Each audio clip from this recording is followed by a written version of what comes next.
Okay, welcome to our work session with the Board of Utah County Commissioners. I'll just pause to confirm we're working on IT. This is being streamed.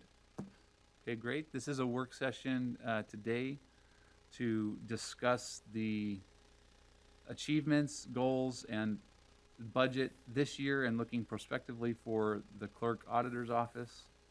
And we'll turn the time over to Amelia Powers Gardner to give us the report. Thank you. So Commissioners, today I'm going to present to you a 2020 annual report year to date. Obviously, we're not completely through the year, but I'll give you an update on where we have and what we forecasted between now and the end of the year, as well as a preview of what our goals and key performance indicators will be for the 2021 year. As we go through my presentation, I want you to keep in mind that the mission for my office is helping Utah County residents by providing seamless service. Now, one of the things to keep in mind is that the vast majority of the areas that I'm over, our customer service and that seamless service are internal county departments. And we see when we serve those internal departments, we are then in turn serving the citizens and the public because we're enabling our county government to work more seamlessly and efficiently in the process. If you look at our mission, we want to be a purpose-driven department, and we want to make sure that all of our employees are customer service oriented. Those that serve internal customers, in my opinion, should have just as much customer service and fortitude as they do their jobs as my employees that serve the general public in direct services. My department is broken into several different sub-departments. We have a total of 37 current full-time employees in our staffing plan and approximately 20 part-time employees, with a few more that should be added between the end of the year from positions that you have approved. I've asked each of my divisions, we break our department down into 6 subdivisions primarily, and this is where I have supervisors in each of these areas. And that's why we break it down into these 6, is that's how our HR portfolio looks. And I've asked each of them to work with their staffs to come up with missions and visions for their departments. You can see those here. Obviously, the finance, internal audit, records, and purchasing are all internal departments that serve internal customers, including yourselves in the commission. And then our external divisions, primarily elections, tax admin, and public services like marriage licenses and passports, serve the general public at large. Each one has tailored their mission and their vision to their purpose. Excuse me. As I approach work every day, and as I work with my staff, we have a process that we want to approach our work with. And we have certain principles. One is training and development. We recognize that the more training and development that we give our people, that becomes exponential productivity for the departments in the county and for the citizens of the county. We obviously have talked about customer service. We look at everything with an eye of customer service, whether internal or external. We look for innovation. I ask my employees to all be problem solvers and to find efficiency. Even if it's a process that we've recently revised, I want them to continuously be looking for more efficiencies and more ways to make us better and more efficient in what we do. One of the things that I launched to my team was a decision-making hierarchy. You can see it there. And the base of that pyramid is everything we do needs to be compliant with the law and the policies of our county. Beyond that, is it fiscally prudent? Is it efficient? Is it innovative? And does it bring public satisfaction? And that's how we approach every issue we face in our office and everything we do. First department that I want to go through for you is the auditor's side of the house. Obviously, as clerk auditor, different responsibilities. We're going to go through the auditor side of the house, primarily finance, purchasing, and internal audit.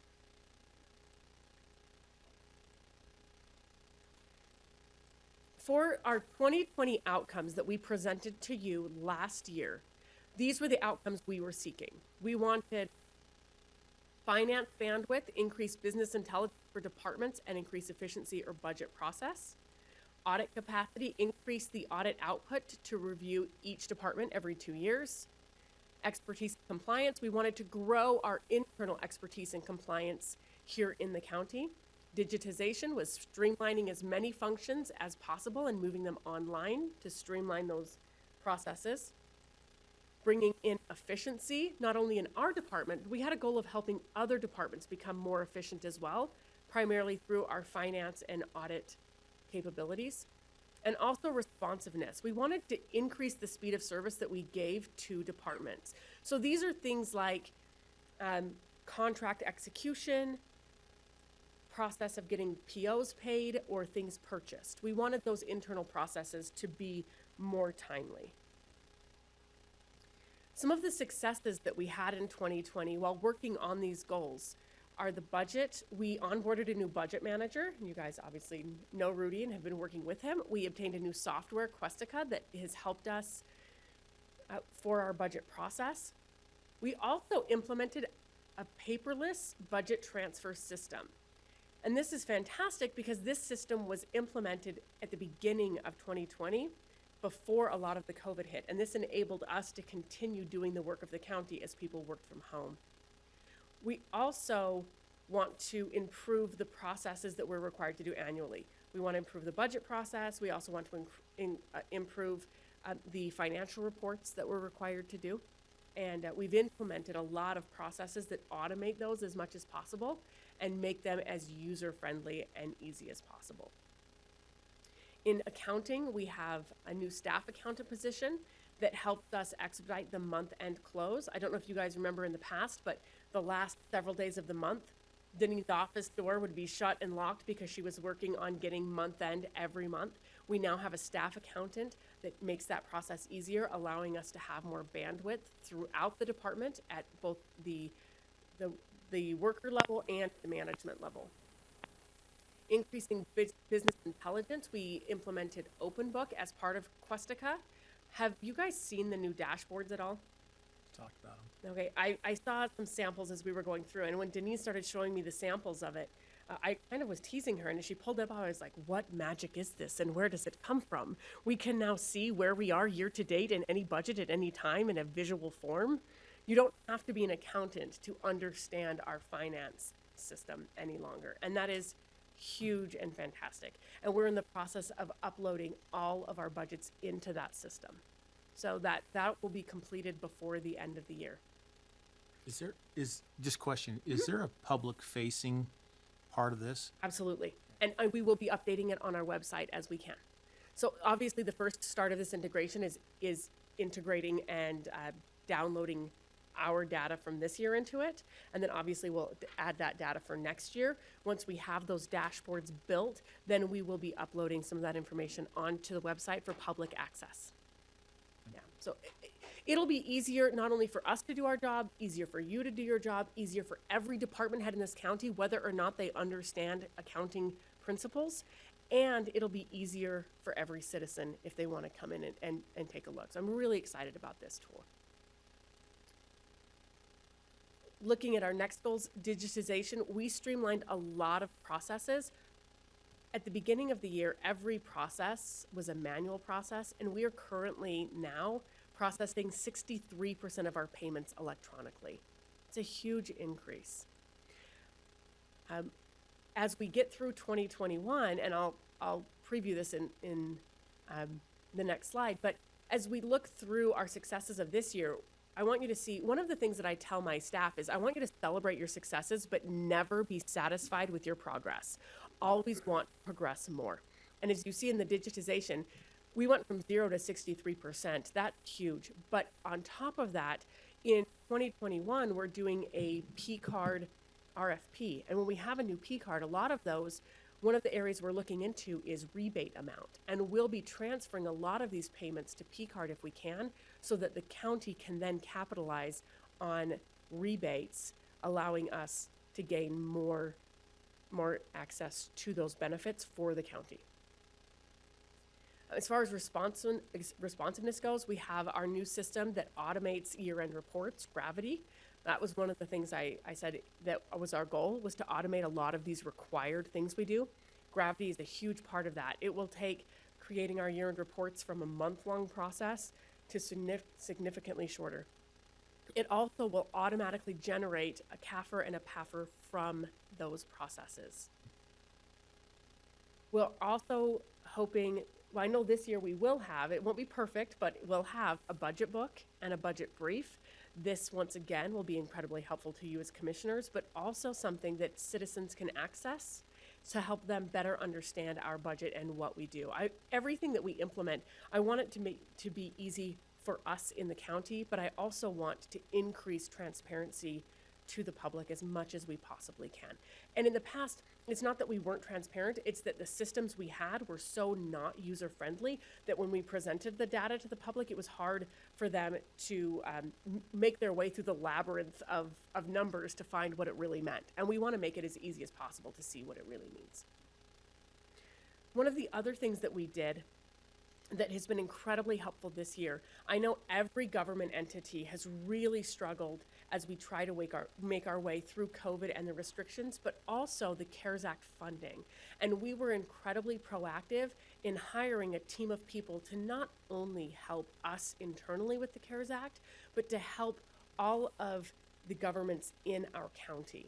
That is a service that we were able to provide to the cities and to the other government entities that other counties didn't have. So we were very proactive in making sure that we would be able to navigate the CARES Act and the COVID restrictions in a really innovative way. If you have any questions along the way, let me know. Now we're going to go into purchasing. Our 2020 purchasing successes, the overarching theme here is we wanted to increase capacity, digitization, efficiency, and responsiveness. And you'll see that throughout the process. I really wanted to work on those things this year. One of the big things we worked on was department communication. We began a training program for departments in purchasing, helping departments understand not only the purchasing process, but also county purchasing policies. We've updated those policies and streamlined them recently, and we wanted to make sure that everyone who touches that process understood that and how that benefits them and their departments. We also released a quarterly newsletter. Have you guys seen that newsletter? Yeah. So that newsletter gives tips and tricks and really just increases communication. If we find that we're getting a question multiple times from different departments, then that cues us in that maybe that's something we need to do better at communicating, so we throw that in the newsletter. And it's a good way to ensure, we figure if we have multiple people asking a question, there's probably a lot of people that have it and just haven't asked. Fixed asset tracking is something that really it's taken since over a year since I was in office, so it took more than 2019 into 2020 to catch up to speed. The county previously had really dropped the ball with fixed asset tracking. In fact, in 2018, there was zero fixed asset tracking that happened in the county. So when I came into office in January of 2019, every printer, cell phone, piece of equipment that wasn't a capital asset, we weren't tracking any of those assets. In 2018, none of it happened, and we were severely lacking accurate information from previous years as well. So in 2020, we were able to finish the process of solidifying a fixed asset tracking policy that made sense, that wasn't too burdensome, but still tracked our assets in a way that ensures that we're being judicious users of taxpayer dollars. And that was a huge win for us. It took a lot of work to identify people in each division who could do that, to train them, to work with them, and now we can do yearly audits. At this point, it doesn't take nearly as much work because as things get purchased, they get tracked, and then we do yearly audits. We've created a good process for that. PO approvals, we now have significantly more bandwidth, and our speed is a lot faster for PO approvals, and that has helped internal departments in the county. And for efficiency, our updates and systems and programs have made the process, I know you as commissioners get the brunt of that on the new purchasing, does not require 2 to 3 and sometimes even 4 approvals to purchase one thing. You can approve it once and then it's been approved. Internal audit, our goals were to increase capacity and expertise and compliance. And as we go through this, we were able, when we looked at our 2020 goal of increasing audit output to review each department for every 2 years, originally at the beginning of 2020, we actually came up with a calendar, and that calendar showed all of the departments that we would audit every other year. So our goal was to ensure that every 2 years, every department was audited. When it comes to doing those audits, one of the keys is to be able to refer to past audits.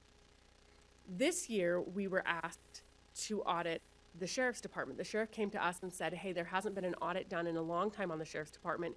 Can you audit my department end to end and let us know where we can be more efficient and make sure we're in compliance? Well, part of the problem with this was the fact that we could not find a previous audit on the sheriff's department. So we didn't have anywhere to start from. So we've been going from scratch.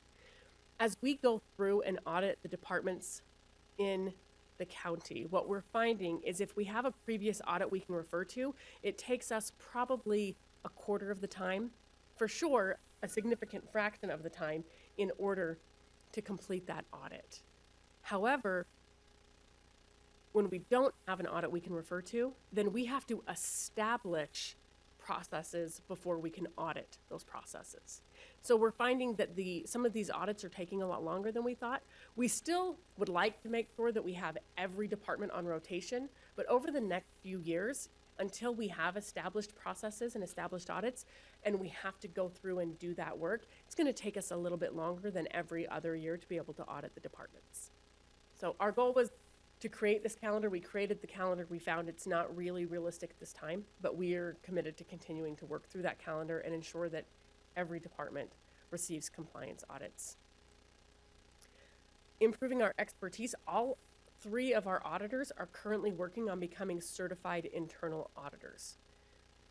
It's very similar to the process of becoming a CPA. You have a lot of books and courses that you have to go through, online courses, books that you read, you study, and then there's a series of tests that you take over a limited period of time. And all of them are in that process. One of the keys to our auditor success this year is finding efficiencies for departments.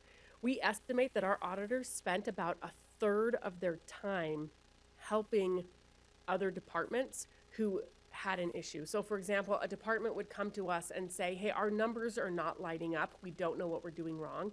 Can you go through our books with us or our numbers with us and help us find where the process is broken and fix it so this doesn't happen in the future? We find about a third of their time is spent doing that. Where that isn't necessarily an audit of a department, those things are incredibly valuable for the county, and they find efficiencies and they ensure compliance. The audit we did complete this year, we completed the public defender audit, an audit on the motor pool, and we finished the sheriff's office contract cities in time for them to be able to negotiate and sign contracts with their contract cities. The audits we're currently in the process for, they're all in the sheriff's department. We're currently looking at patrol, housing, booking, the kitchen, industries, evidence, asset and property inventory, and the judicial. So those are all in process and will be coming in 2021. Okay. The 2020 auditor's budget that we had asked for was $526,000 and $124. That was our budget. Our year-to-date actual is $185,244. We have about 50%. We're a little under what you would expect for the end of September, but that's due to unfilled positions. And we were able to get a lot of the software that we used for updates. We were able to find it at a more affordable price than we thought. So some of our software allowances came in under budget. Those unfilled positions were, in fact, 3 of them, I think, are either posted today or being posted this week. Those should be filled shortly. So I'm not sure I totally followed the numbers on this. Yeah. So you're saying 526 represents what? The entire budget for the purchasing, internal audit, and finance. So, Okay. And then this next number is what you have spent to date? Correct. yeah. So a big piece of that is we had a lot of money set aside for what we anticipated to be very expensive software. We've come in with some software solutions, a lot of research Rudy and Deneen did, found some good deals, so we saved some money there. And then we had some senior level positions that we were budgeted to fill this year, and due to the hiring freeze, haven't been able to fill them. Even budget manager, Yeah. we didn't fill immediately. So a Sure. lot of these were the management positions that didn't get filled immediately or haven't been filled yet because of the hiring freeze. So this number would actually be more like 35% of 526. Yeah. But Oh. I think we've counted the contracts that we haven't signed yet. Got it. Right. So that's why that didn't, we've signed them, but we haven't paid on them. So some of those software contracts that we've signed and that we have their software, but we haven't finished those. They haven't come out of the budget system yet. So you're kind of on pace to be at 50%. But Yes. there's a couple of hires that could happen at the end of the year. Okay. Yep. So our outcomes for 2021, what we're looking for is to continue to increase finance bandwidth. We need to continue implementing the staffing plan that we currently have, and any changes that we find, we need to increase our bandwidth for services to the county. Our audit capacity, once again, we want to continue to try to increase that capacity so that we have the ability to review every department every other year. The cost of accounting services, we really would like to create an internal service model that accounts for the services that our internal divisions use. So we would like to be able to do, I think we've talked a lot about this, it's an internal service fund for things like accounting services, similar to what we should do for HR, those types of things. You know, the whole reason they exist is to serve other departments in the county. So we want to look at that. We want to continue bringing in efficiency and innovation. We know that we can bring in cost savings and increase our bandwidth through bringing in efficiency and innovation. Digitization, one of our big goals is to have the accounts payable process 100% digital by the end of 2021. We'll start implementing that at the end of this year, and we would like a full transition on that.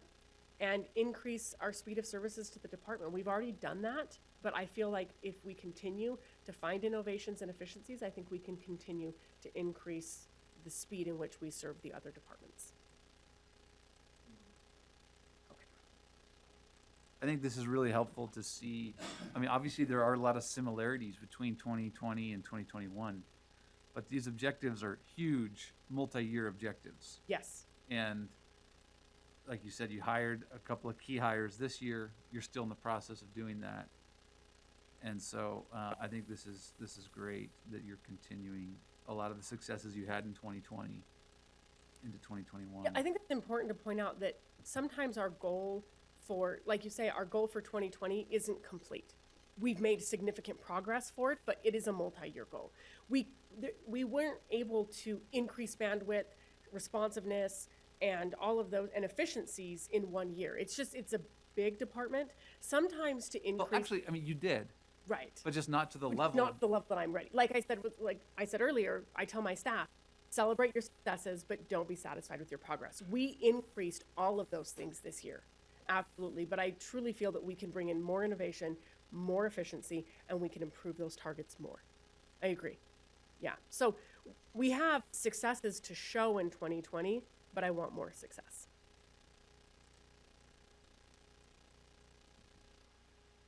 Okay, so our elections division, this is kind of the big one for 2020, obviously. The biggest thing that any auditor will do, any clerk, now switching to the clerk side, that any clerk will do in their entire term of office is a presidential election, right? In fact, in the life cycle of election administrators, when you go to an elections conference, they ask questions like, how many presidential elections have you been through, right? It's almost like measuring in dog years. How many presidential elections have you been through? And so this was really where we needed to focus the majority of our efforts in this key area.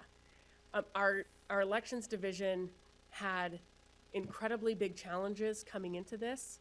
And then, as if the 2020 presidential year wasn't going to be a big enough challenge, we decided to throw in wildfires and pandemics. It's just been, my staff has been amazing. I can't tell you enough of how fortunate we are to have such amazing people working in our elections division and throughout the county. Our 2020 goals were compliance. I know this seems simple, adhere to all state and federal mandates for election operations, but our county didn't do that before. And it's imperative that we do. And when I came in January of 2019, I said, that stops now. We adhere with everything, whether or not we feel like we have bandwidth, we're gonna find a way, and we have. Election security, obviously we need to reduce risk and fraud and error. Election security is imperative. Earlier this year, there was a national security event that resulted in a 1,000% increase in cybersecurity attacks on election infrastructure. And that wasn't just a clerk auditor function, that's an IT function, that's a sheriff's department function, that's a county-wide function, and we have really come together as a county to ensure that security. We wanted to reduce wait times from, at peak, top, I want nobody in 2020 standing in line longer than 45 minutes. That was a goal that I put forward. Said no one will stand in line to vote in Utah County for longer than 45 minutes. We wanted the results to be released in a timely manner. We had a very lofty goal, and that's release results immediately as polls close with all votes in possession in the office. It's a big one. Efficiency. We have a lot less resources for our elections department than other counties our size. We have the same amount of resources approximately as counties half our size. So we have to do twice as much work with what we have, and so we needed to be efficient. And that includes our process. Every part of that process had to be efficient. So we had a big focus on process. Now, our successes in election, it's gonna take 2 slides because we had so many. Compliance, we were able to adhere to all state and federal mandates, and that includes as the state legislature was changing the targets when we were already in election mode. You know, for the primary election and even for this election, we had the rules of the game were changing as we were playing the game, and our team has done a magnificent job through using project planning, timelines, and project software to allow us to go through and ensure that those things were happening. We improved efficiencies significantly. Just to kind of put things into perspective, in 2019, we did approximately 22,000 voter registrations.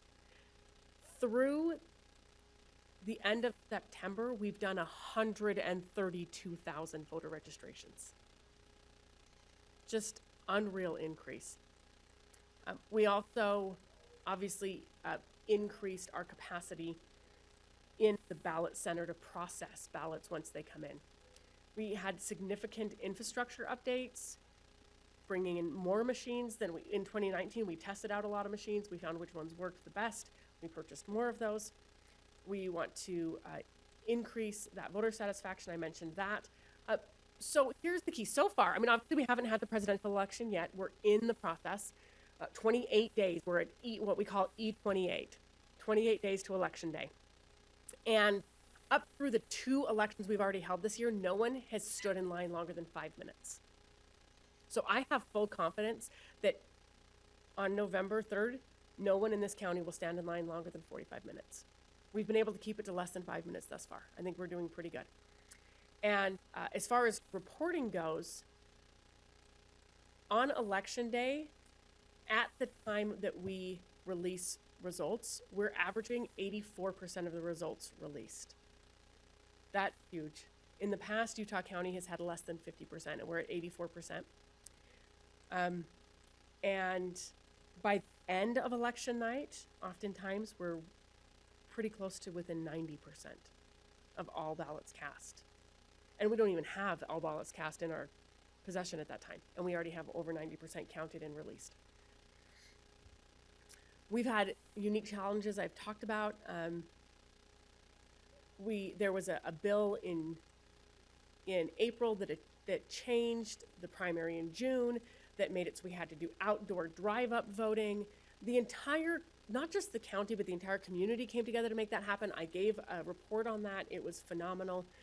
We also continue to have issues that we're facing with restrictions from COVID-19, as well as wildfires have created issues. I know during the primary election, Saratoga Springs, a third of the town was evacuated, and their evacuation point was our polling location. And that happened the day before the election, right? We had a lot going on. The other thing I want to draw your attention to, we think so much about elections. What we haven't recognized is we've had a significant spike in petitions this year. We've had to verify over 1,000 pages of signatures with over 80,000 signatures. That equals 2,400 staff hours and a cost of over $60,000 just in petition signature verification in 2020. So it's been a significant thing for us. And we didn't plan for that in our budget because we couldn't have foreseen that there would be this many petitions that we would have. Our budget that we asked for, basically 2.7 million. Our year-to-date actual is 1.6 million. We're right on target. The general election operating costs will obviously go up significantly, and we're just on the cusp of that. But we don't pay a lot of those bills until after the election takes place. So we're right on target to meet that. Did we include the breakdown of how much of that is grant funding? No, not on this slide, but Will you read that there out was for us some so we can see? discussion about it. It's in Well, we've got in our notes, one of the things that we point out is that, well, really over the last 2 years, we have spent about $2 million in equipment acquisition that has come from the state and federal government. So had it not been for the state government, the federal government, and the grants that they've provided, money the legislature's provided for election equipment, we would not be in the place that we are today. Right. So, Right, so I don't necessarily think that's in addition to this 2.7. yeah. It is. Is This is operational expenses of staff, ballot mailings, postage, printing. This is the day-to-day operation of an election. On top of this, However, we've spent an additional $2 2.7 million million. did not come all out of the general fund. Yeah, this 2.7 million is general fund. Yeah. Yeah. And then on top of this 2.7 is another 2 million in the last 2 years that's been a gift from other government entities. So I wanted to talk about that for a minute. There's a couple of things that we have to consider when we look at that.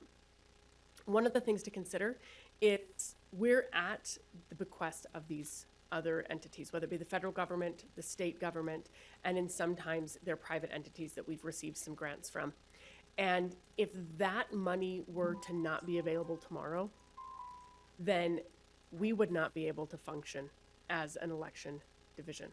So that's one big thing to keep in mind, that we are currently relying on other entities to fund a job that it's our responsibility to do. And that money could dry up tomorrow. I think it's incredibly important as we start looking at a capital improvement plan that we recognize that election equipment needs to be planned for in that. Because if those grants are not available, then we would have no way to purchase those things. But beyond that, beyond the fiscal responsibility and the fiscal prudence of funding our own elections and not knowing if this money is there, in 10 years when it's time to replace this equipment, we don't know if that money's going to be there. But more importantly, I recently had a chat with U.S. Senator Mike Lee, and one of the things we were talking about, we talked about HB1, and HB1 is a federal bill that the Democrats are currently trying to pass. And one of the things in HB1, and you've probably seen it in a lot of the CARES Act funding and a lot of the subsequent funding for COVID that the federal government is trying to do, they're trying to put like $4 billion into elections. And one of the things that Senator Lee said to me is that one of the things that concerns him about that is if we allow the federal government to fund our elections, then we're beholden to them for how we run our elections. A perfect example of that is our election equipment that we currently have. While I fully support our current election vendor, ES&S, the state money was only available to us if we chose the vendor they wanted us to. And it happened to be ES&S, which conveniently I happened to choose that vendor, and I like that vendor, and I think we have a lot of trust in that vendor. However, if the money had only been available to pick a vendor that I didn't trust, we wouldn't have had a choice, because we as a county don't have the money to buy our own equipment, which means we have to buy the equipment that they tell us to buy. And when I was speaking to Senator Lee, one of the things he talked about is the first thing that happens when we lose control of a process is when we allow funding from outside sources to come in. So if the federal government funds our elections, we lose control of them. One of the things that brings election security to the United States is the fact that elections are run by 10,000 independent election agencies, whether that's county clerks, city recorders, or boards of election, depending on the state that you're in. But those having 10,000 people in charge of elections and having 10,000 people do it differently means that foreign actors or domestic actors don't have to just hack one thing. They have to affect 10,000 things to really affect the outcome.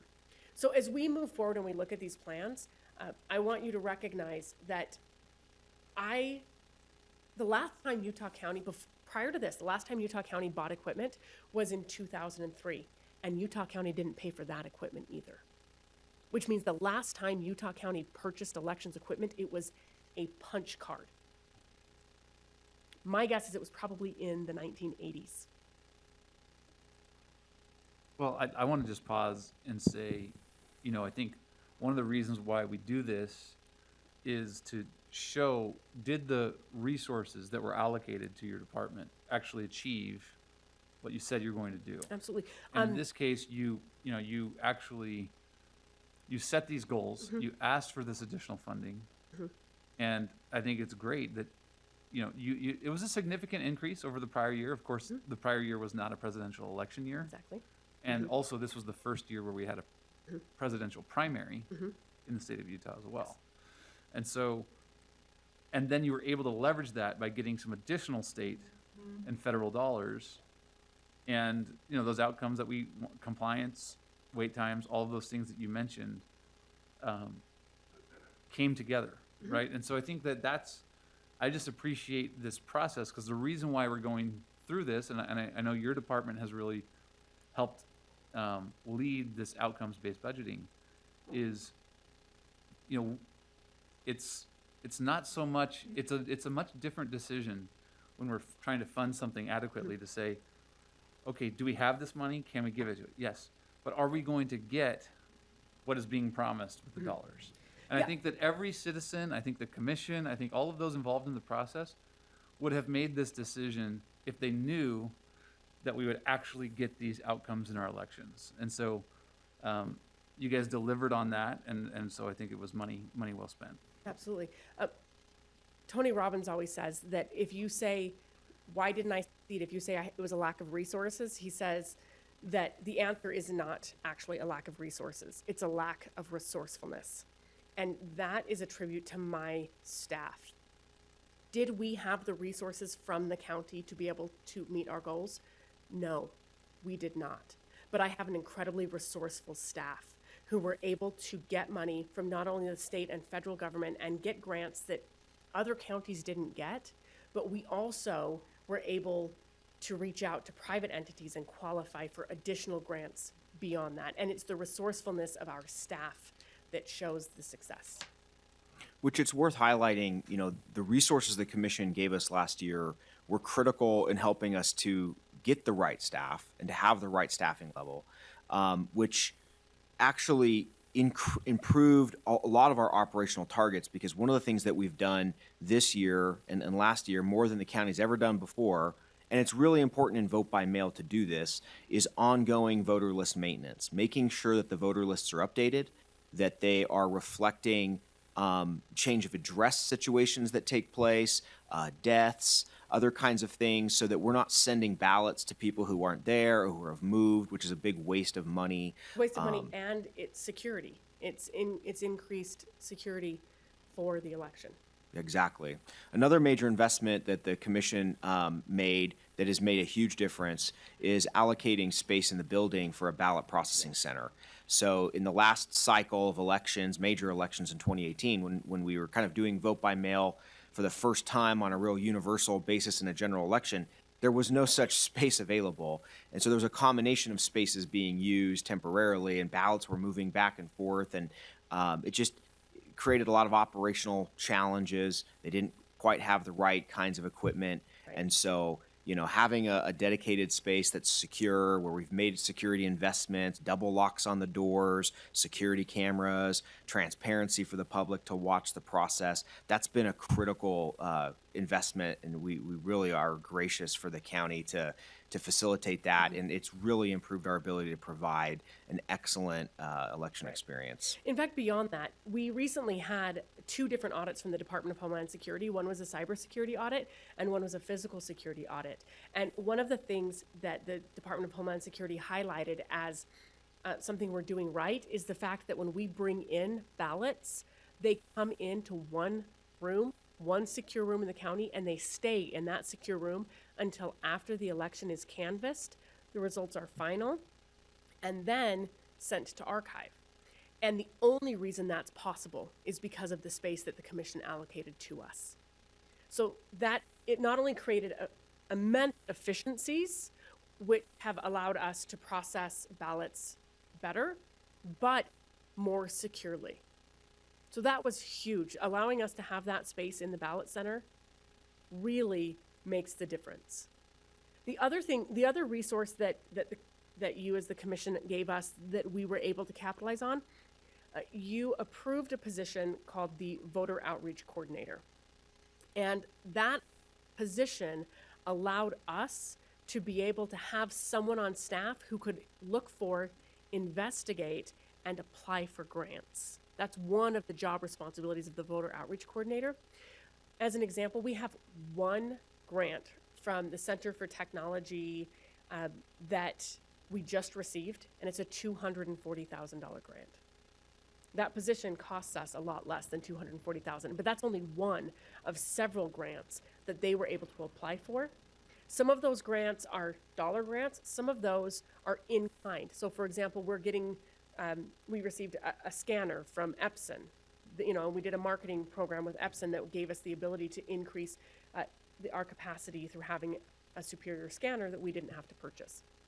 And so the Voter Outreach Coordinator that you approved in our staffing plan has really opened up our capacity and our ability to look for and apply for these other funding opportunities.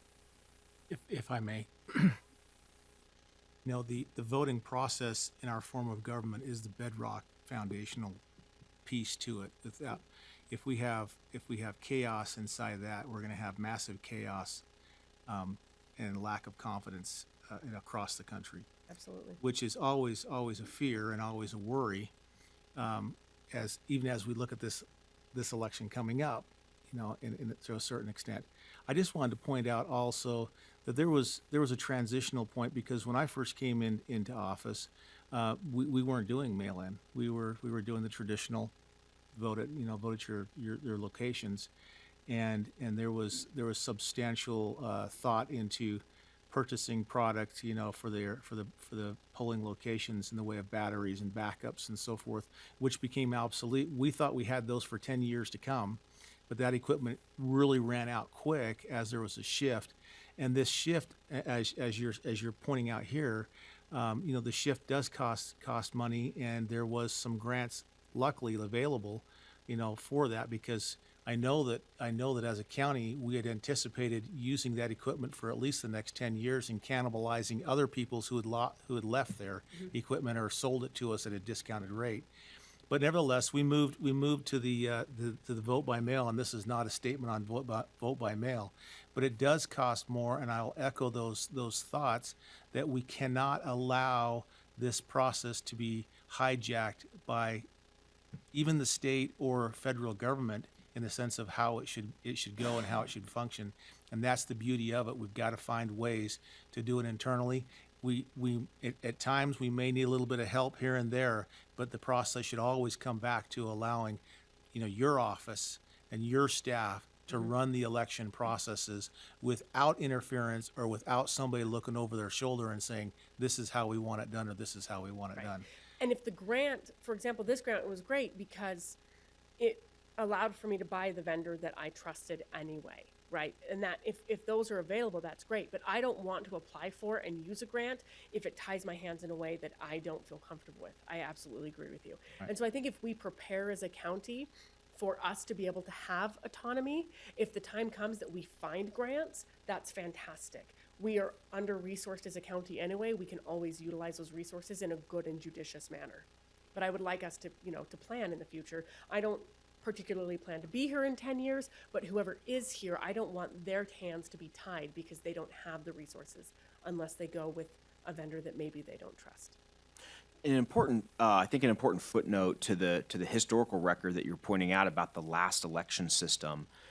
So the touchscreen voting machines that we used as really the sort of the last generation of election systems for the county and for the state and actually all around the country, the Diebold TSX system, as it's known, was actually decertified by a number of jurisdictions. So a number of states said that election system is no longer allowed to be used in that particular state.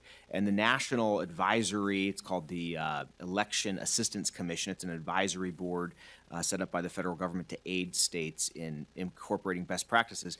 They also decertified that system, largely because it didn't produce a paper record. And so our state went through a retrofit where we added printers so that it would create a paper record. But the problem is that system was being unsupported by the existing vendors because it was decertified in so many states. And so they weren't going to continue to support that system. So the state of Utah had to look at a different system. And at the time, when they looked at that system, the state was pushing towards vote by mail. The vendor that we went with can do a vote by mail situation or a vote in person. They have systems for both. When we worked with the vendor to identify the cost differential between their vote by mail systems and if we did a vote in person system, the cost of the vote in person system itself would have been 4 to 5 times the initial cost of the vote by mail system. So And that was just for the equipment, not to mention that we would need to have probably literally 30 times the polling locations, which means 30 times the poll workers. The cost overall, instead of 5 times more, probably would have been 8 to 10 times more. Yeah. And I believe that was with that vendor. Yeah, and the problem too about the other vendor, the one that we had for a short period,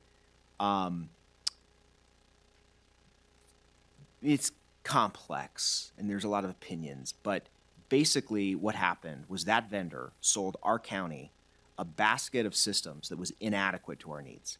And I think that they did that to get under a price threshold that they felt like we could afford. And that's how we ended up a creek in 2018. Right. And they're doing the same thing with another county in our state. And I've seen and heard about the bids, and I've seen and looked at the cost differential, and I would not trust that vendor. But I think honestly, that vendor and the vendor we use and even some other vendors, I think you can develop a system that's equivalent in cost. I don't know that there's a vendor out there that can guarantee a cost significantly below kind of an average in order to adequately support a jurisdiction, whether they're choosing vote by mail or vote in person. But the vote in person systems that are being sold today, I mean, they're obviously significantly more advanced and sophisticated than the last generation, which increases the cost. The other thing that you see driving this is big urban places in other states where local government is funded at a lot larger level. They're driving the cost of these systems up because they're willing to pay much higher prices. And so smaller states like ours that are pretty efficient, we find ourselves in a crunch trying to get a system at an affordable cost when the market is pushing that price up. So just let me give you an example. We toured 4 counties in California to see how they do things. And every one of them, we asked about their total election budget and their total registered voters and what they spent per voter. So here in our county, we spend somewhere in the neighborhood of, $4 to $6 per registered voter each year in elections. San Francisco County spends $29 per registered voter. The other counties in California we visited spent anywhere from 17 on up to 29. So easily starting 3 to even 5 times what we spend. And so those kinds of budgets and those jurisdictions are driving up the cost of these systems. So yeah, I think the ongoing operational cost of an in-person election versus a vote by mail system might be comparable when you're mailing ballots and paying for postage versus hiring poll workers. But the initial cost of the system is 5 to 10 times as much because of all the equipment you need, and it's a lot more expensive. Now, maybe the state in a different alternative past would have been willing to pay the 5 to 10 time upfront cost for that new system. But the reality was that what they did was they said, look, this is the vendor that's the statewide preferred vendor. We have kind of a basket deal where any county that buys in will get this pricing. And any county that does buy in, we've made money available to defray the cost. But the amount of money they made available for each county based on total registered voters equated to basically the right amount of cost for a vote by mail system. So if we went with an in-person vote system, we would be on the hook as a county for 4 or 5x the cost of the system above and beyond what the state was willing to fund. So, I mean, to your point, we very much were kind of coerced into this situation, but it is not the case that in-person voting is cheaper than vote by mail, given the nature of today's systems. Right. Yeah. Not only that, well, one of the things I want to point out is that we had 3 different industry experts come to us and help with consulting, and all 3 told us that we needed minimum $2.5 million worth of equipment, and we were able to go through and completely redo our election system with $1.8 million. So we did it for $700,000 less than they thought. So even though it's a lot of money, we used less than industry standard, and that's only a fraction of what in-person voting would have been. Okay, so for 2021, outcomes are similar. We still want compliance. We still have to focus on election security. Wait times, we want to reduce those from, I wanted a peak of 45 minutes in 2020. We'll go to a peak of 30 minutes in 2021. We want, once again, to continue to make our processes more efficient, more timely, and one of the things I want to talk about in our budget request is we do have some money that we're asking. The significant amount of that is for the redistricting costs. Every 10 years, there is a census in this country, as per the Constitution. After that census is done, we completely redistrict the elected official boundaries. So 2021 will be a redistricting year. That happens every 10 years. And so there is some in there. Now, when we look at this, it says total additional budget request. Those are things that we're trying to add to our budget. However, our total draw on the general fund will actually be less. We will be charging cities roughly $898 million, so roughly really close to $900,000 will get charged back to cities because 2021 is a municipal election year and they are responsible for those, but they typically contract with us to run those elections. So even though we have an additional ask to our budget, we will be bringing in roughly $900,000 in revenues. So our draw on the general fund will be lower by about 1.3 million lower. 1.3 million. Because not only is it $500,000 lower than typical, but we don't have a presidential election, so we don't have 3 elections that we're running. So it'll be $1.3 million less that we're asking for out of the general fund in 2021. Do you have any questions on elections before I move on? I know that was a big one. No, look, I think that there's a couple things that you didn't even point out that you hit on previously of, You only gave me 2 hours. I know the IT, the elections results on the county website actually drew a lot of attention. Not only did you get those out quickly, and the media acknowledged that, and so did the candidates, and everyone was glad to see Utah County first. Yeah.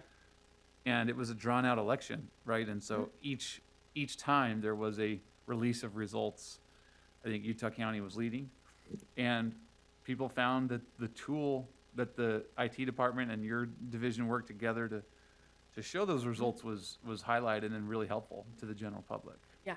Secondly, I think that and this just goes to show that when you're goal-oriented, sometimes things happen and that you aren't predicting.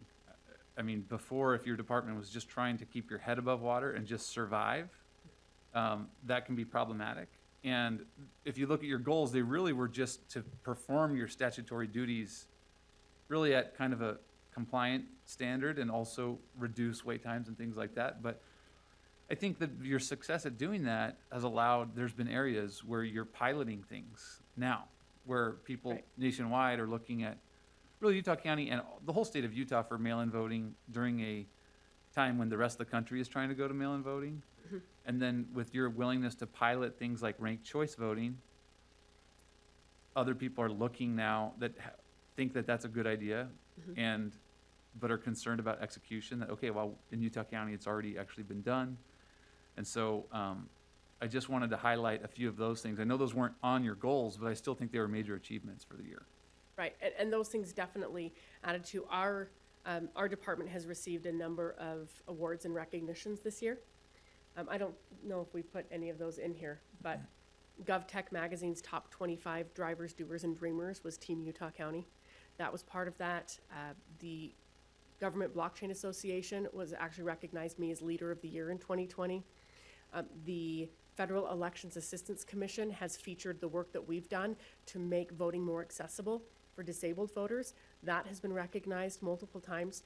The state of Utah's ACLU chapter recognized Utah County as a leader in serving traditionally underserved communities. We were recognized there. I think we've had several, and you're absolutely right. Because we've worked so hard, we've had the ability to do new things that were maybe above and beyond expectation, but those translate into better serving the public and bringing in more efficiencies into the process. We kind of took the attitude that it wasn't enough to simply bring our operation up to par after being criticized, epicenter of dysfunction, et cetera. We wanted to be the very best election office in the country and do it immediately. Right. We've got a very young population. They're eager to use technology. We have a lot of great innovation going on in our community in the private sector. We wanted to leverage that energy and bring it here to local county government and the services that we provide. And I have to say, we would be remiss if we didn't recognize IT as a integral part of that behind everything we do. Right. The level of service they've provided us and the excitement they've brought to our projects, really, they've been the driver to help us to become a bit of a national or state leader on some of these things. And they've done some really great work, and they've been recognized for it as well. Right. Like the GIS thing that you mentioned, our county was one of the first in the country to use that ability and feature that was a new piece of that GIS system, and they even did a conference presentation on that implementation for at the national conference for ESRI. It was actually the international conference. Over Oh, yeah, 20,000 that's attendees. right. International conference for ESRI highlighted Utah County for the work that we did with that reporting tool that you mentioned. And that was the majority of that was the IT department. They were fantastic. And our election director, Roseanne Mitchell, who we successfully stole from Salt Lake County, the county to the north, maybe is what we're supposed to say. She's been a great asset, and she's a national leader in many ways, and has been featured in a number of articles and studies and things like that around the country with elections. So we constantly have people reaching out to us to ask about our experience and share our experience.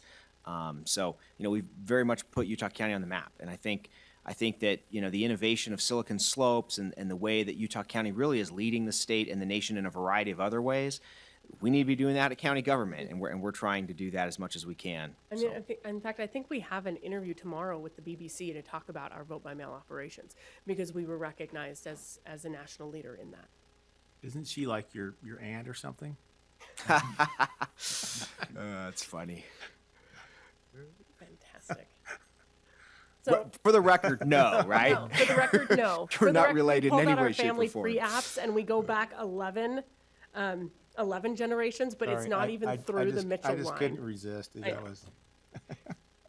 We did find that back 11 generations there is a relation, but it's not through the Mitchell line. So, under tax administration, this is the area that we provide the services on tax abatements and sending out the notices, tax sale, those sort of things. And you can see providing residents access to services they need through innovative solutions in a kind, efficient, and thorough customer service experience. We work on that. So our 2020 outcomes, we wanted digitization. We wanted to move as much of this process online as possible. That increases speed and accuracy for the citizens as well as increases our capacity.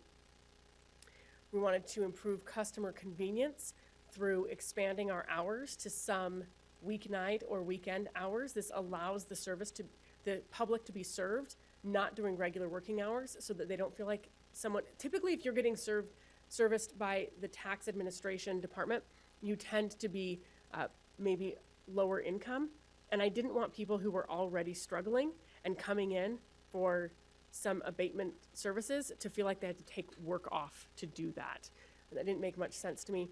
As well as, obviously, you'll see this throughout the entire department, is increase efficiencies. And we wanted to implement an online tax sale and provide digital property valuation notices. So our results in 2020, for digitization, we were able to implement an online abatement and exemption application process. We've utilized Salesforce to do that. This is an ongoing update. This increases our ability. Oftentimes you'll have the same people year after year that qualify for these subsidies. And before, we had to basically start their application from scratch. It was a paper process every year. Now that will be in a system, so that if we have a repeat citizen, we just have to add updates to the system. We know that we've already verified their information. It's verified in the system. It helps them and it helps us. As far as customer convenience, the office hours have been extended to 7:30 p.m. on each business day. In Utah County is the only government office in the state that can serve citizens up until 7:30 in the day. Our Saturday hours have not been implemented yet, but they will before the end of the year. This has also increased the utilization of our space, and it means that the people we serve are more spread out throughout the day. So under COVID guidelines, we're not worried about having too many people in the office at one time. So, question on that. Obviously, that's there's some cost to doing that. Yeah. And you probably wouldn't have done that, or doing that was based on the assumption that there's this pent-up demand that can only access county government after work. And so, it is a little bit more expensive, but have you noticed utilization of those hours and customer or resident feedback on this? So here's what we find. We offer more than just the tax payment services in the evening. What we've done is we've taken that second shift staff, the staff that works kind of like that noon to 8 shift, and we've trained them in tax abatement, but we've also trained them in things like marriage licenses and passports. And what we have found is the cost of having them be there to serve citizens later. For those who need the service, the feedback we've received is that they are beyond grateful that they don't have to take time off work to do that.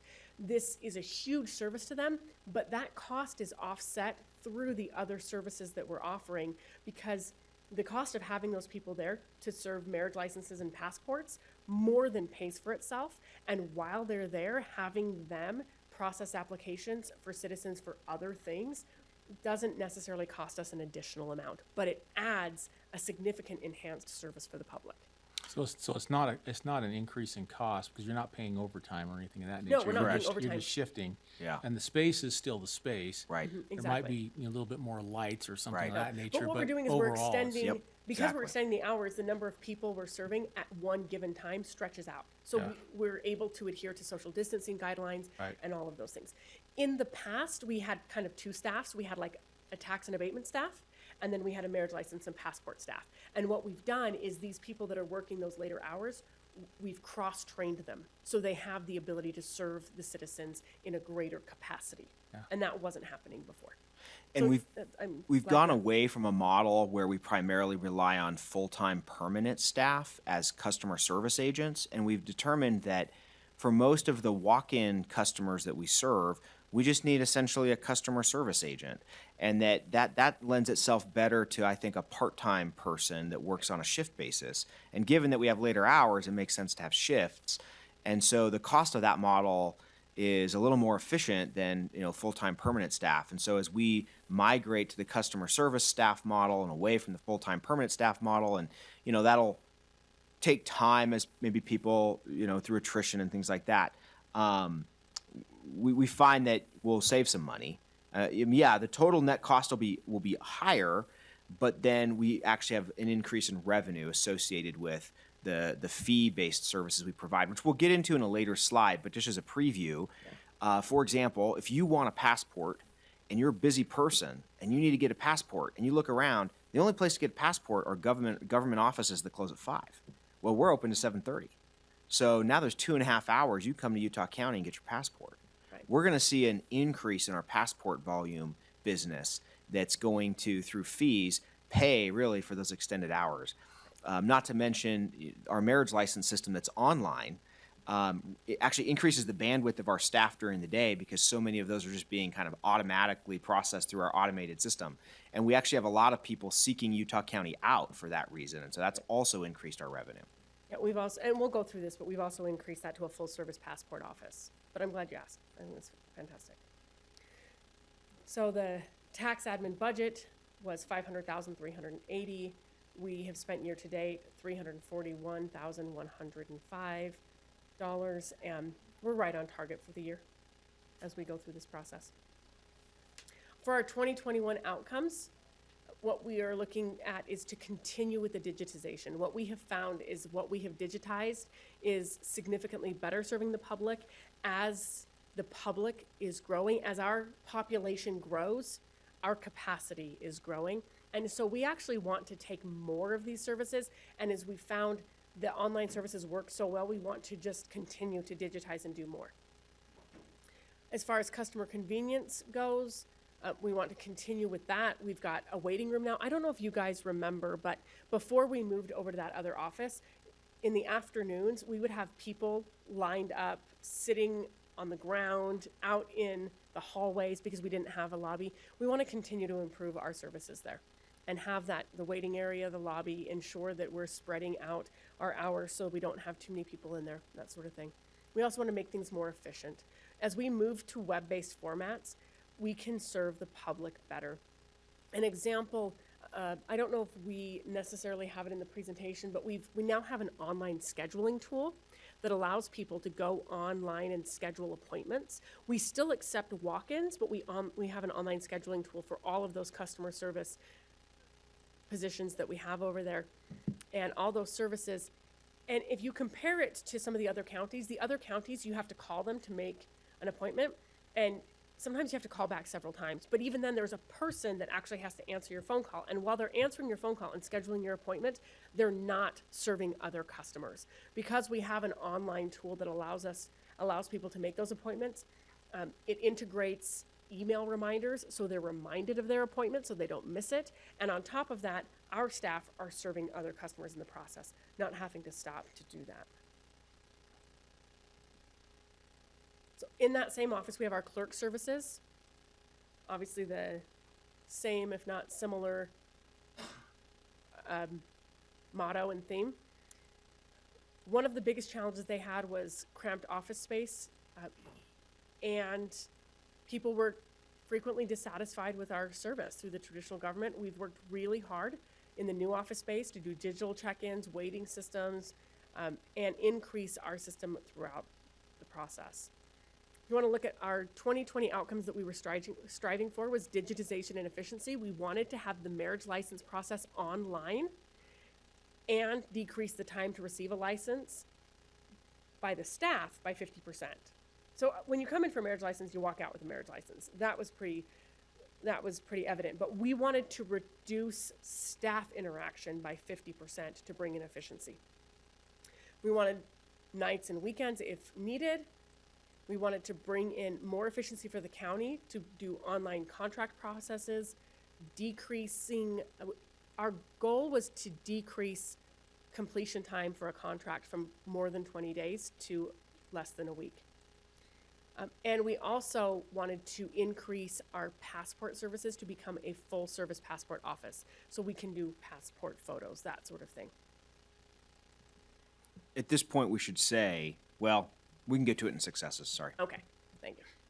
So in the successes, this is also a big one. I think we have 2 slides here for successes, and they're kind of wordy, and I'll send you guys this presentation so you can see it. But one of our biggest successes is we were able to partner with the IT department and create a first in the nation for sure, possibly first in the world, completely online and digital marriage license system that has been recognized literally throughout the world and is award winning. This was really the key to some of the major awards that we won this year. It is a completely online end-to-end marriage license system that also creates an online portal for the officiant to certify that marriage. Because of this, our marriage license issuance has increased by 147% year over year.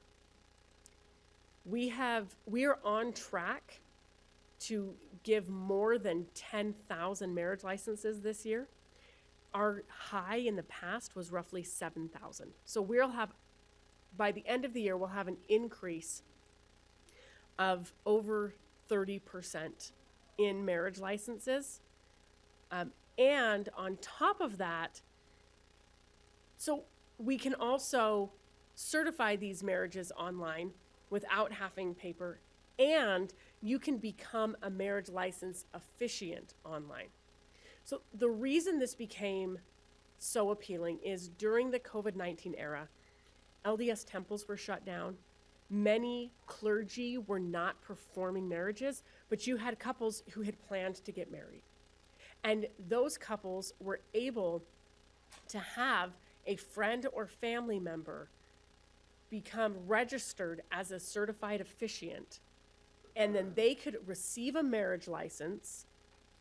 Their officiant could become an official officiant.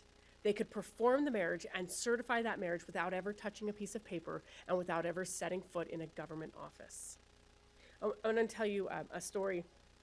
I got a phone call one day. One of my good friends is Congresswoman Mia Love. And I got a call one day from Mia.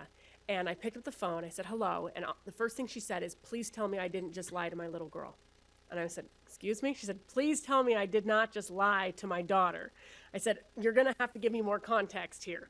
And she said, my little girl just called me crying.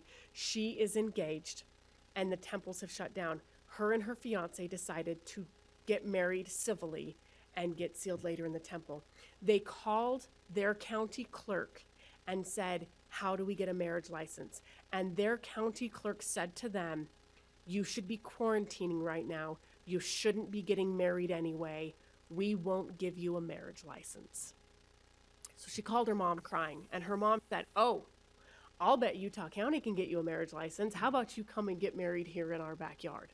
Called me up and said, I didn't just lie to my daughter, did I? I said, absolutely not. What's her cell phone number? And literally right then I texted her a link to our marriage license system, and her fiance got their marriage license within a matter of minutes.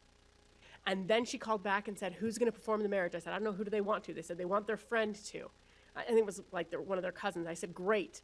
I gave him an email address and said, tell them to email Bert. Bert will walk him through the process. So she said, do they have to get married in Utah County? I said, no, they can actually get married anywhere in the state of Utah, but it does have to be, the officiant has to officiate the ceremony from here in the state of Utah. And they were able to get married during a COVID shutdown on a mountaintop with just their family. We were the only county that could do that. I received a call from Governor Cuomo's office, and he said, I heard that Utah County is issuing marriage licenses. How are you doing that? And less than a week later, Governor Cuomo tweeted, I have now signed an executive order telling the state of New York to issue marriage licenses. We were the leader in this. When we launched this, COVID wasn't a thing, but it became the saving grace for couples the world over, literally. We have now issued marriage licenses and performed Zoom weddings for people in all 50 states and in several countries. As long as their local laws will allow for us to do that, we have been leading the world in bringing couples together. It's actually not uncommon these days for me to get a call from a consulate, a U.S. consulate overseas, to say, hey, I've got a marriage license here and it's got your name and number on it. Is this really a marriage license? And I tell them it absolutely 100% is, and let me walk you through the process so that you can certify that it is. It's been very, very gratifying to be able to see a lot of these couples that were unable to come together under COVID and were able to be rejoined because of the systems that we have created. Huge win for us, huge emotional win, huge service to our constituents, and it doesn't hurt that we've brought in a lot more than we expected to money-wise. Which will more than cover our ask for additional part-time budget for part-time staff for our customer service operation. Right. We'll still be in the clerk service bucket a net contributor to the general fund in 2021, given the increased volume of this service. Right. So, which, by the way, somebody might say, well, should we reduce the fee? Well, no, because part of what we're doing is paying back the initial investment of time that IT spent to develop the system. Right. So, And on top of that, the system is not 100% foolproof. There are times that it fails. But when it fails, it's for a particular reason. And we have got it down so smoothly and seamlessly that if you have an error, for example, maybe your government ID doesn't look at your, I had this problem. So when I got my I just got a new driver's license, but my previous driver's license, I was 8 months pregnant when I got it. And when I did the facial recognition, it kept failing because I think I was too puffy. It didn't recognize me as me. But we know now we have an error. To fix this problem, click this link, make an appointment with our digital services customer service agent. It gives you a Zoom link, goes into our system that we've automated. We have a person on the other end. They open that Zoom link. There's a person there at the right time. They find what the error was. This is what I need you to do to help me correct the error. They do what they need to, and we can still issue that marriage license. It just takes a day, but we can still do it. That's So we interesting. have That's to- interesting because my daughter, she got married in August, and I said, well, you can get the license, just online. And same thing happened. It failed her because it didn't recognize her face. Right. And So it's not 100%, but we do have a process to help those people through. So they still don't even, they can come into the office if they want, but if they don't want They to. did. They just came in. Then they and don't got have it. to. Yeah. Right. Earlier in your presentation, you thought it was some sort of magic, the chart software that we've now purchased in the county. I'm just trying to figure out what was going on that your office decided that in 2018 and 2019, online marriages and perfecting mail-in voting Right. would be your priorities. Right. And you're absolutely, it's so funny because I've actually had people say, how did you know this was going to happen? And it was funny because we had so I tend to be a bit of a nerd. I'm an engineer, I'm a numbers person. Josh is a bit of a nerd.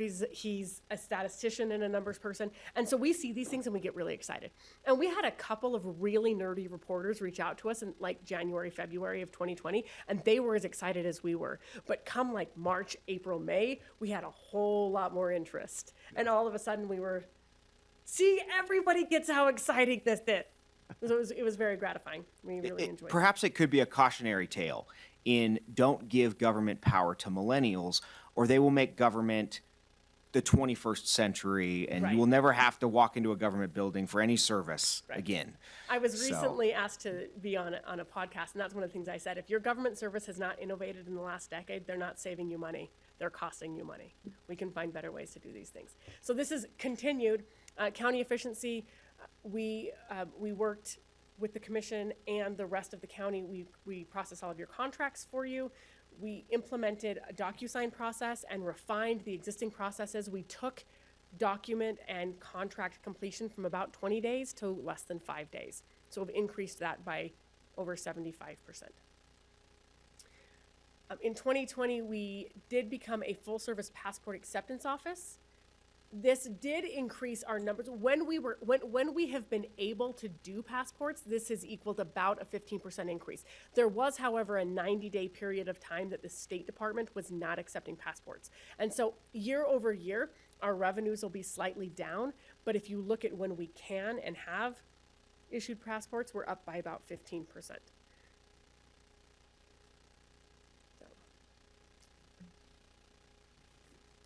We should say on that last slide that that service part, that's the service we provide really to the commission and to all the departments in terms of Right. contract management. And we could not have been as successful as we've been if it wasn't for our act of brave cannibalism in which we stole Alice from the records management department and brought her in as our new commission clerk. And she's just done a fantastic job in managing a very complex and multifaceted process to support both the commission meetings, the contract process, implementing DocuSign. But Got we've up to taken a speed lot of ridiculously pain. quickly. She learned the job Yep. ridiculously fast and does Huge it asset amazingly to well. our So team. thank you, Alice. Continues to really You serve are well. fantastic. It's taken a lot of pain off of departments who have called frustrated about sometimes the time that it takes for things to happen. So we hope to just continue to get better with that. And another preview, also in partnership with IT, we're working on a whole new system for the agenda to streamline that, make it a lot easier and That's quicker. in the 2021 slide, Josh. Yep. So clerk services budget, $484,000. Year to date, 364. We are a little ahead of where we would expect, but that's because of the demand spike for our services because of COVID. But we do have revenues that will more than cover those costs. So clerk services in 2021, digitization, we want to move as many services online and web-based as we possibly can. Efficiency, prepare our staff and organization for growth in population and greater demand of services.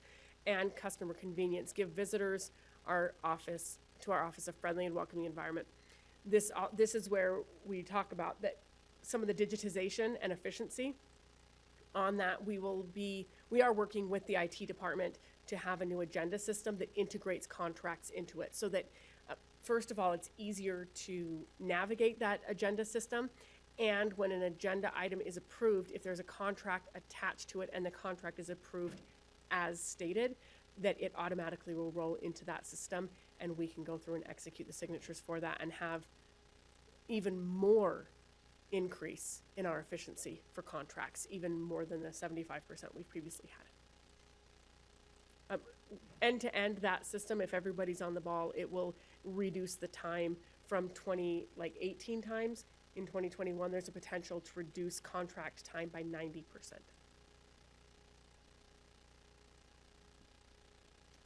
Moving on to records management. We just took over records management this year, so we previously were not a part of setting the goals or their budget. This was our first year that we took over that.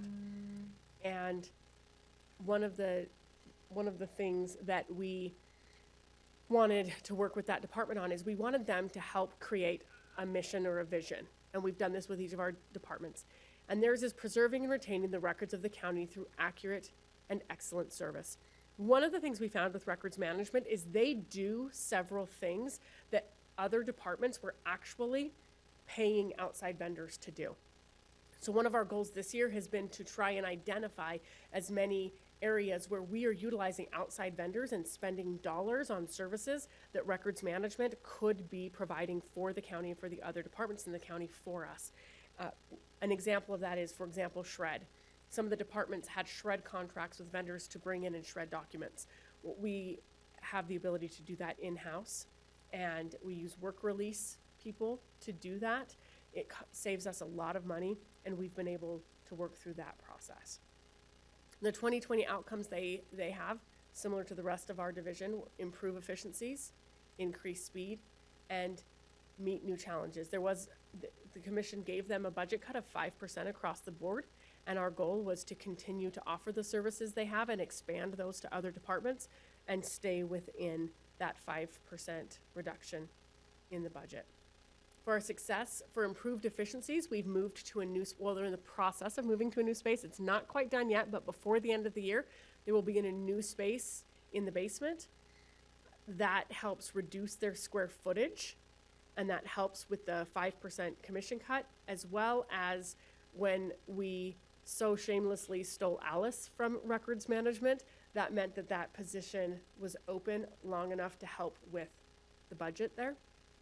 Increasing speed, we want to improve their processes. Similar to the process that we've had with elections and moving a ballot through the ballot center, we've been working with them to create documented processes where we can identify efficiencies, and this will continue to be a goal in 2021, increase the speed at which we archive documents and move things through that process, allowing us to do so in less square footage, hence the move into the basement, as well as increasing our time. One of the things that we've struggled with this year is a significant volume spike in recording of properties, and we archive all of that. Because of mortgage rates being at such lows through COVID, we have had a significantly higher volume that we've needed to do in order to archive correctly those things from the recorder's department. Also, we had an increase of $8,000 just in physical materials in order to record land records. And we were able to just roll that into the budget despite the 5% budget cut, because of efficiencies that we've been working to find in that. The records budget was $418,000. We're currently year-to-date at $270,000. We're on track to meet a budget that is within the cut of 5% that we were asked to give, and the vacancy helps cover that, as well as reducing the square footage of the office. So I feel like I need to comment on that. Having played a role in this, you know, there's an ongoing dialogue with the entire county and every department about this process, right? And I think one of the reasons you're going first is we had this conversation that your department has been a positive example of how to do this. And sometimes there's this perception that because there's this positive example and that you guys have, this is, you know, an approach you've used in your, you know, private sector experience, that it's only benefits that kind of comes to your office. And this is clearly an example where that's not the case. Because you laid out a willingness to meet objectives and goals, this is one that we just kind of threw on your plate without any notice, without any preparation, and just said, here's an extra department, and you need to cut the budget by 5% during this year.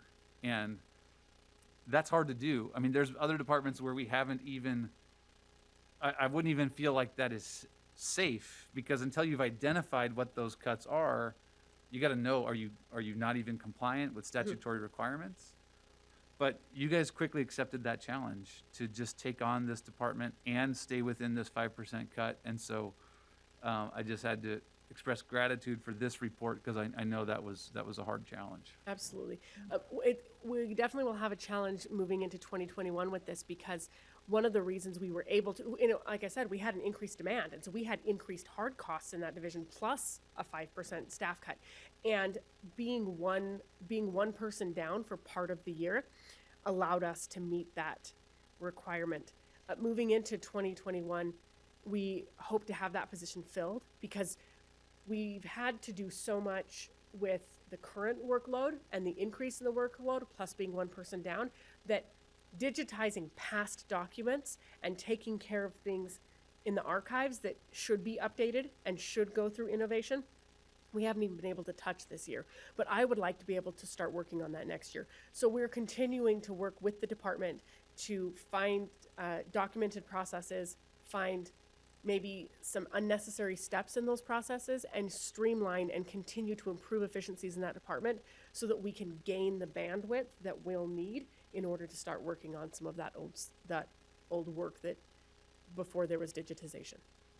So that'll be a huge challenge for us this year. For 2021, I just mentioned it, digitization and compliance are our big things. We would like to have, staff permitting, time permitting, we would like to be digitizing 10 rolls of film per week and start updating those processes. Also, we want to increase the countywide awareness and compliance with record retention standards. We want the records office to be a resource for the entire county. We will keep working towards that. So the additional budget ask on here that we have, it's for mostly, it's all hard costs. It's not staffing costs, it's not building costs, it's hard costs. One is a film scanner.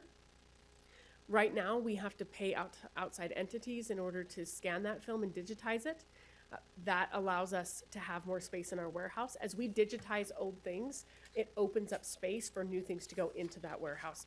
That prevents us from needing to ask for additional warehouse space, which there isn't any. We would have to build another warehouse. So in exchange for building a warehouse, our goal is to digitize some of these documents to meet records retention standards. One of them is the HVAC replacement in the archive center. This is, I think, it's the archive center as well as evidence for the sheriff's department. They share a building, and the fire suppression in that building is not up to code for an archive warehouse. It's on the capital improvements plan. It's something we definitely, yeah, so we'll be splitting it. The whole cost isn't from records. It'll be split between the sheriff's budget and the records budget because it's the HVAC in that system and it is in the capital improvements plan, as well as adding additional archive shelving so that we don't have to expand space. We're trying to use the space we have in a more efficient way. So every one of those additional costs we've asked for are hard costs. And that last slide's important to note. The film scanner issue has been going on for years, which is that we have lots of film in the warehouse of records, and when people want a copy of that, we don't have a way to provide them a copy until we digitize that film, unless they want to come and examine the film. And there's a new wrinkle that came about in 2019. The legislature passed a law dealing with the expungement of criminal records, which requires the county, when fulfilling a records request for a past criminal record, to ensure that the case isn't eligible for expungement. Because if it is, then they can't release certain details of that case or the case at all. But we've got a lot of those cases that are on film. And so we need to proactively be attentive to those types of records that are eligible for expungement and ensure that our permanent copy is compliant with these redaction requirements under this new law. So if we get a film scanner, then we can do that work in-house far cheaper than if we contract it out. In the past, we've given different estimates about what it would cost, and it would cost approaching something like $500,000 or more to digitize all of our existing film by using the state to do that digitization. Whereas if we invest in a film scanner in-house, we could be able to do that work ongoing. We'd be able to respond to those criminal record requests and ensure compliance with the redaction and expungement requirements. Does that estimate also include personnel and space and? Nope. Nope, Is that the film just a hard- scanner that's would. just a hard cost Yep, of it's just the a device. It's a legacy device, and so it's very unique. It's actually hard to come by, but we would use existing staff to operate it as needed. It would reside in the existing facility, so there's no staffing cost related to the film scanner. It's just a trade-off, if staff are doing one task versus another, and so. We've got a lot of old records, and we're constantly digitizing them and archiving them. And in the case of these film rolls, we need to start the digitization process. It's not going to happen overnight, but we've got a few plans and ideas about how to do that. It's just we don't have that equipment and that technology. We did So the plan for that. analysis is that when we're comparing apples to apples, the outside source of doing it is probably everything, staff costs, Yes, everything in exactly. there. And it's so the cost of just the scanner itself is not an equal apple to apples unless we have right. staff and everything into it to see what that number is. Right. Yep, exactly. And at that point you start to ask yourself, well, we know what we pay staff, and maybe the cost is equivalent. But the question is, are you getting that value out of that staff hour on task A or task B? Because, the staff, they do the tasks that are available to do. And if there's a task that's, let's say digitizing a film roll is a high priority, well, you can just spend your time digitizing that film roll instead of doing something else. And so there's an argument that doing it in-house is more efficient. But to your point, the other side of the token is, well, maybe it's more efficient to just outsource it to the state. The nice thing about having the film scanner, though, is that we can respond in real time to requests that come into our county for records that are in our custody, as opposed to a delay where maybe we have to send that roll up. And, if we digitize the roll through the state, we would still have to take the digital file and do the expungement and redaction process. And so it just lengthens the amount of time that we could respond to those types of records requests. Right. And if we're using existing staff and existing space in the building, you know, we found a space we could put that in the records offices that are being worked on in the basement now. I mean, we're gonna be paying for that square footage anyway, but if we're asking someone else to do it, we're paying their rent. We already have that spot. So we think that that'll be a more efficient use. So I have a question that may be a little bit, well, it issues some of my views, some of views I think many people have towards government, which is, you know, oftentimes in government, there's no inherent incentive to manage toward productivity or towards kind of bottom line results. Certainly not in the same way there is when you're a business owner. Right. And, you know, you're trying to drive toward profitability, which can be shared with the owners and the shareholders. And so a lot of times we become cynical about the ability of government to perform efficiently and effectively and manage in this way. And then secondly, sometimes there's this mindset that pushes back on this type of management in government, which I don't agree with this one, but it's common that we hear it. Like that type of management style will only cause employees to feel overworked and frustrated and probably hurt morale. How have you been able to overcome this? Because the fact that one thing that stood out to me is, you know, people with that more stereotypical mindset would not have hired lower level part-time employees to serve a customer service desk. They may have just said, oh, okay, well, there's no incentive for me, so I want to create opportunities for promotion for my existing staff. But you've done that. So how have you managed through this? Right. So it's kind of a threefold process. Number one, the majority of people want to know that they are making a difference. We as humans have an inherent need to want to improve the world around us, and we want to make a difference. And one of the things we've done is we've helped people recognize and see through to the end. One of the first trainings that I did with my team, we did an all-employee meeting when we were allowed to still do those. And I told the story of a reporter who went into NASA, and this was during the moonshot. And the reporter went into NASA and was interviewing people and said, what do you do? I'm an engineer, and this is what I do. And what do you do? Oh, well, I'm, you know. And when this person said, what do you do for a living? And this person said, I'm helping to put a man on the moon. And they said, okay, so, but what do you do here? I help put a man on the moon. And they went through and asked several times, and finally they said, well, I empty the garbage, and I sweep the floors, and I make sure that the bathrooms are clean, and I clean up the break room. And they said, you're a janitor? And he said, yes, and I'm helping put a man on the moon.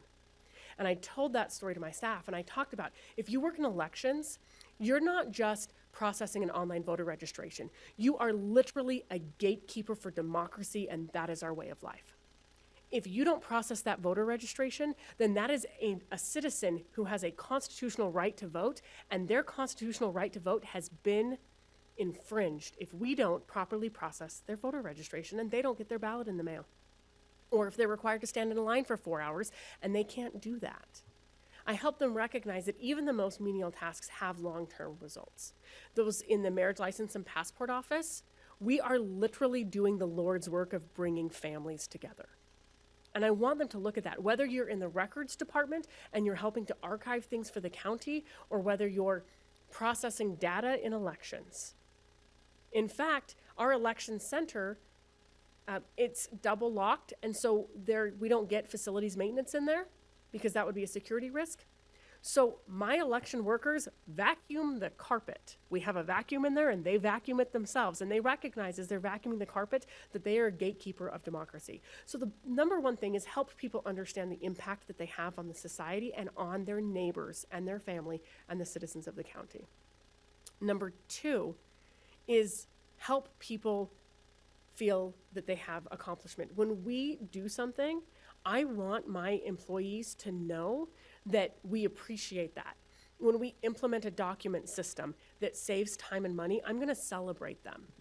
We take time, and I've worked with each of our supervisors to ensure that people are celebrated. We like to have achievements. How many of you like to have a to-do list and you love like checking things off the to-do list? Have you ever written something on your to-do list that you've done just so that you can cross it off? I have. And I want every one of my employees to know that they've accomplished something. And so we try to break things down into projects so that we can have accomplishment and we celebrate those successes. The other part of this is that I'm not in this position just to pay a mortgage. In fact, I did a lot better at paying my mortgage when I wasn't in this position. I'm here to make a difference for the county. I left a high-powered corporate career so that I could raise my children in Utah County where I was born and raised. And I came into county government so that I can ensure that Utah County remains the best place on this continent. I've lived in 2 countries and 4 states and a province. And I'm here to tell you that Utah County is where I want to raise my children. And in order to do that, we need to stay the best run county in the nation. And I wanted to be a part of that. And I try to project that on to our staff. The other part is we make sure we have a good culture. If people like to come to work, they're going to work hard. And we spend a lot of time fostering that culture. I spend a lot of time, I said in the beginning, one of my principles was investing in my people. Excuse me. I don't care if you're an executive level manager like Josh, or if you're a temporary or part-time worker who's giving someone a marriage license. I meet with every one of my employees and I ask them, what do you want to do in life? And I don't care what their answer is. They don't have to want to work for the county forever. They don't have to want to work for me forever. I want to know what they want to do, and then I want to give them the training that they need and invest in them in order to do that. So we make sure they know the impact in the world. We help them to feel accomplished and create a work environment that gives them accomplishment, and then we foster a good environment so people want to be here. That is a ridiculously polished answer for a question that I just thought of on the spot. Gordy. And so, I actually do for the better on the record, spot. that was an on-the-spot question. But, you know, I think that I asked because I noticed, and that is, we've talked about the other accomplishments, but I just hope that everyone in our county learns. I mean, I'm learning just watching that sometimes, I mean, your management approach, it really is, while you've transformed and done some hard things and some things that could, you know, budget cuts and morale, you actually have, just anecdotally from my interactions, a team that has some of the best chemistry, and they do enjoy their jobs and they're excited about what's happening in the office. And so it's incredible you've been able to do all of that. One of my secrets to success is hiring nerds. I know in like elementary school, nerds get made fun of, but nerds make the world go round. The funniest thing about Roseanne is we were actually just at our print vendor last week in Phoenix watching them print and assemble our ballot packets. And she was telling the CEO of the company, she said, I can't wait until I retire. And when I retire, I want to work part-time as a consultant, and I want to go into counties and help them revamp their election systems like I've done in Utah County. And I looked at him and I said, you know how I know I hired the right person? Because when she retires, she wants to do what I hired her to do. Right? And, you know, Josh's undergraduate is in statistical analysis. I'm a numbers person. Justin's favorite thing in the whole world is spreadsheets, right? I love that we've got, and that's one reason we work together so well is we bring people together. I find out what they love. I find out what they're good at. And I'm like, okay, everyone who needs a spreadsheet, go to Justin. And he's excited. And people that maybe don't like spreadsheets, but like doing something else, they get to focus what they like on, and they get to focus on what they like, and we get to do what we do. And in the end, we get to celebrate because we've made things better. Thank you for this presentation. Everybody should move to Utah County because we're the best. Thank you. Anything else? Okay. Any questions beyond that? Thank you. Thank you, Amelia. Wonderful. Great job. Okay, I'm just pulling up that when we're going to adjourn to.